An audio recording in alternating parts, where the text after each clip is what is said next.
എല്ലാവർക്കും നമസ്കാരം.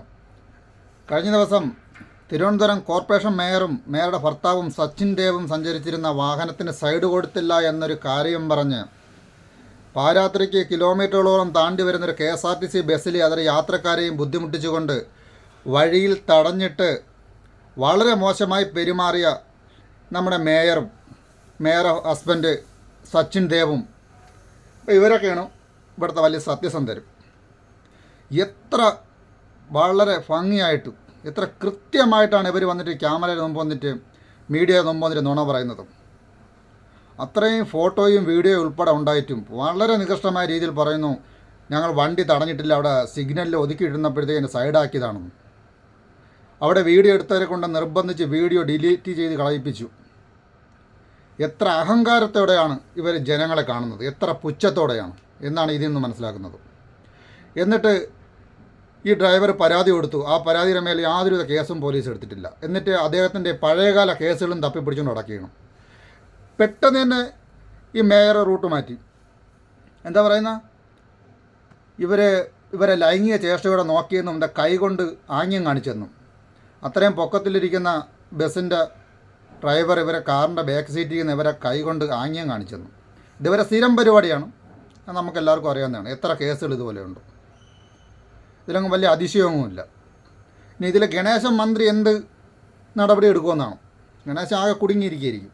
ഒന്നും പറയാനും വയ്യ, പറയാതിരിക്കാനും വയ്യാത്ത അവസ്ഥയായിരിക്കും. അയാൾ മീഡിയയുടെ മുമ്പ് വന്നിട്ട് വലിയ വാർത്തകളൊക്കെ അടിച്ചിട്ട് പോകും, ഞാൻ അത് ചെയ്യും ഇത് ചെയ്യുമെന്നൊക്കെ. ഇത്തരം കേസുകളൊക്കെ നടപടിയെടുത്ത് മാതൃക കാണിക്കേണ്ടതാണ് ഗണേശൻ. പോലീസാണ് ഇതിൻ്റെ പേരിൽ കേസ് ഇവൻ്റെ ഈ ഡ്രൈവറെ പരാതിയും മേടിച്ച് അടുക്കി വെച്ചുകൊണ്ടിരിക്കുകയാണ്.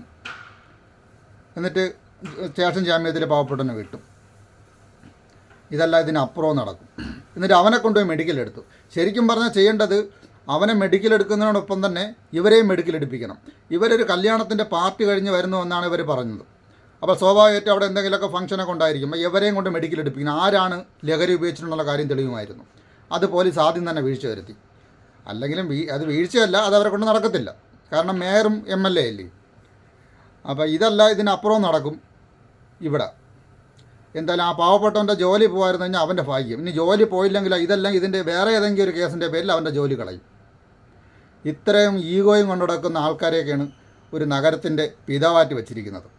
ഇവരൊക്കെയാണ് എന്നും കുന്നും വിവാദം തന്നെ. എത്ര വിവാദങ്ങളാണ് നടത്തുന്നത് ഇവരെ പേരിൽ. ഇവർ പണ്ട് പ്രസിഡൻറ്റിൻ്റെ വാഹന വ്യൂഹത്തിലേക്ക് വണ്ടി ഇടിച്ച് കയറ്റിയെന്നും പറഞ്ഞൊരു അന്ന് അവർ വെടിവെക്കാത്തത് ഭാഗ്യമോ എന്തോ ഭാഗ്യമാണ് അന്ന് അവർ വെടിവെക്കാത്തതും. അന്ന് വെടിവെച്ചിരുന്നെങ്കിൽ ഇന്ന് ഇതോടെ ഉണ്ടാവില്ലായിരുന്നു. അന്നൊരു ശക്തമായൊരു താക്കീത് പോലും കൊടുത്തിട്ടില്ല. അത്തരം പരിപാടികൾ കാണിച്ചിട്ട് പിന്നെ ഇതെല്ലാം ഇതിനപ്പുറം നടക്കും.